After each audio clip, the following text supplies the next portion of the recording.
Y si te dijera que el dinero en tu bolsillo, la moneda que ha definido el poder durante casi un siglo, está viviendo sus últimos días como el rey indiscutible del mundo, no es una teoría, no es una predicción lejana, es un plan en marcha, un desafío directo, meticulosamente diseñado por una alianza de gigantes que representan a casi la mitad de la humanidad, para desmantelar el orden financiero que conocemos. Estamos hablando de los BRICS y su audaz estrategia para construir un sistema multimoneda que podría poner fin, para siempre, al dominio del dólar. Imagina un mundo recién salido de la guerra más devastadora de la historia. Corría el año 1944. En un pequeño pueblo de New Hampshire llamado Bretton Woods, los arquitectos del nuevo orden mundial se reunieron con un propósito: crear estabilidad. Y en el centro de todo, colocaron al dólar estadounidense, una moneda que, en aquel entonces, estaba respaldada por la mayor reserva de oro del planeta. Cada dólar era una promesa, una garantía de valor tangible. Pero esa promesa, como tantas otras en la historia del poder, tenía fecha de caducidad y consecuencias que nadie anticipó. Este sistema, nacido de las cenizas de la Segunda Guerra Mundial, otorgó a Estados Unidos lo que un ministro de finanzas francés llamó un privilegio exorbitante.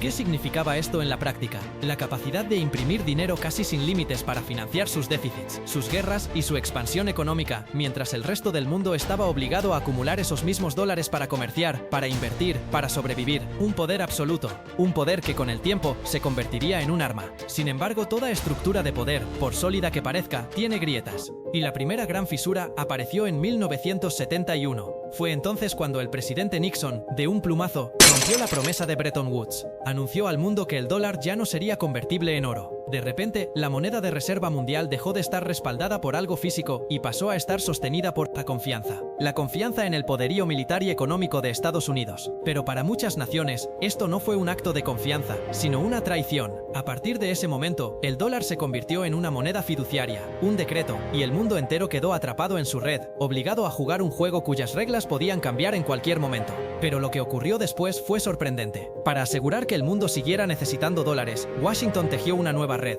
esta vez con los hilos del petróleo. Nació el sistema del petrodólar, un acuerdo estratégico con Arabia Saudita y por extensión con la OPEP, que establecía que el petróleo, la sangre de la economía industrial, solo podría comprarse con dólares estadounidenses. Fue un movimiento magistral. Si un país necesitaba energía, necesitaba dólares. Y así, la demanda se mantuvo artificialmente alta, consolidando un imperio financiero que ya no dependía del oro, sino del oro negro.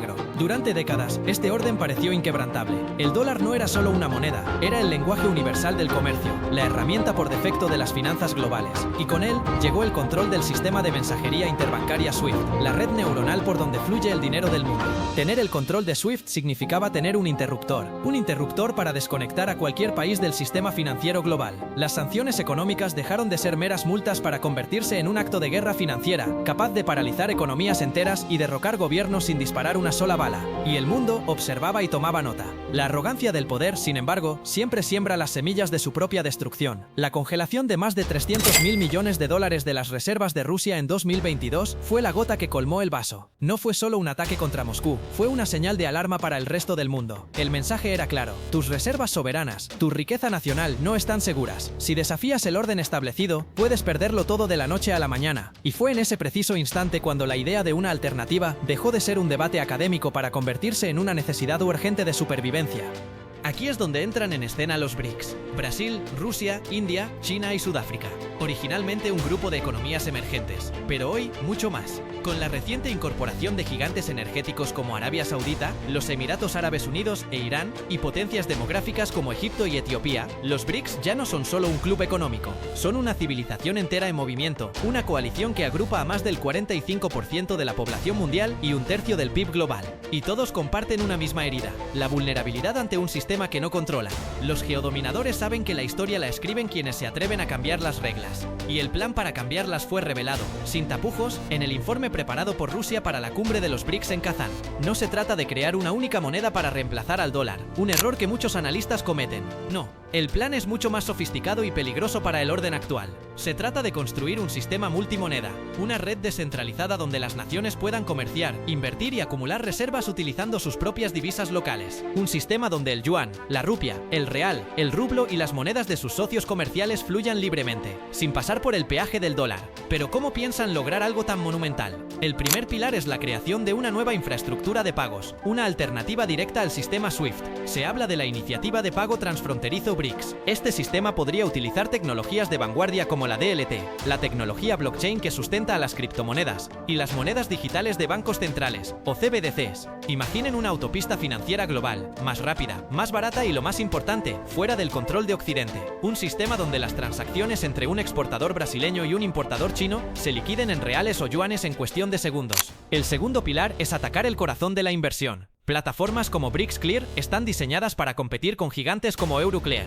los depositarios centrales que custodian billones en activos. Hoy, si un fondo de pensiones de la India quiere invertir en bonos sudafricanos, a menudo tiene que pasar por intermediarios financieros en Nueva York o Londres. BRICS-Clear busca eliminar a ese intermediario, permitiendo que el capital fluya directamente entre los países miembros, fortaleciendo sus propios mercados y reduciendo su dependencia del capital occidental. Esto no es solo finanzas, es soberanía. Pero el elemento más revolucionario, el que realmente hace temblar los cimientos del sistema actual, es la idea de volver a lo tangible. El informe ruso sugiere la posibilidad de liquidar operaciones comerciales con commodities, con bienes físicos. Imaginen a China pagando el petróleo saudí no con yuanes digitales, sino con oro, o a la India comprando grano a Rusia y liquidando la operación con una cesta de materias primas. Esto ataca directamente la naturaleza fiduciaria del dólar post-1971, proponiendo un retorno a un sistema donde el valor está respaldado por algo real, algo que no se puede imprimir de la nada. Y para financiar esta nueva arquitectura, los BRICS están fortaleciendo sus propias instituciones. El nuevo Banco de Desarrollo, a menudo llamado el Banco BRICS, y el Acuerdo de Reserva de Contingencia, son sus respuestas directas al Banco Mundial y al Fondo Monetario Internacional. Durante décadas, el FMI y el BM han sido criticados por imponer duras políticas de austeridad a cambio de rescates, y por tener una estructura de gobierno dominada por Estados Unidos y el G7, donde el poder de voto depende del dinero que aportas. Las instituciones BRICS, en cambio, operan bajo el principio de un país, un voto, prometiendo un enfoque más equitativo y sin las ataduras políticas de sus homólogos occidentales. Este movimiento no es una fantasía futura. La desdolarización ya está sucediendo a una velocidad vertiginosa en el comercio bilateral. India y los Emiratos Árabes Unidos ya comercian en rupias y dirhams. China y Brasil han establecido acuerdos para abandonar el dólar en sus intercambios masivos.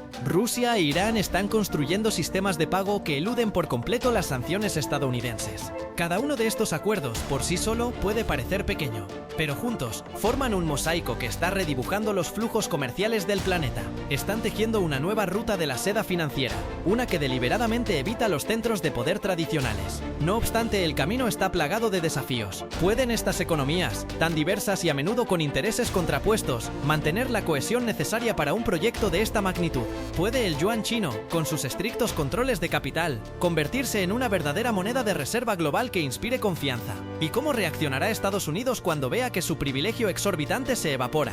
La historia nos enseña que los imperios no ceden su poder pacíficamente. La presión económica, diplomática e incluso militar podría intensificarse drásticamente. Lo que estamos presenciando no es solo una batalla entre monedas, es una colisión de visiones del mundo. Por un lado, un orden unipolar que ha garantizado una cierta estabilidad durante 80 años, pero a un coste muy alto para la soberanía de muchos. Por otro, la promesa de un mundo multipolar, más democrático y equitativo, pero potencialmente más caótico e impredecible.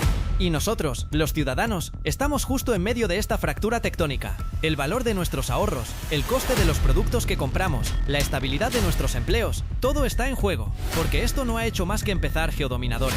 La narrativa oficial nos dirá que este plan es inviable, que el dólar es insustituible, pero la historia del poder es la historia de lo impensable haciéndose realidad. Comprender estas dinámicas ya no es una opción, es una necesidad. Y es por eso que en Geodominio estamos expandiendo nuestra cobertura a 8 plataformas distintas, con nuevos formatos, análisis más profundos y enfoques que no encontrarás en ningún otro lugar, porque esta historia está en pleno desarrollo y lo más importante aún está por venir. La verdadera pregunta que debemos hacernos no es si el dólar finalmente caerá de su trono, sino qué se levantará para ocupar su lugar. ¿Será un sistema más justo y equilibrado o simplemente reemplazaremos un hegemón por otro? Y cuando el polvo de esta batalla monumental finalmente se asiente, ¿en qué lado de la historia nos encontrará este cambio a nosotros, a nuestras familias y a nuestras naciones? Comenta tu opinión y únete a Geodominio para más.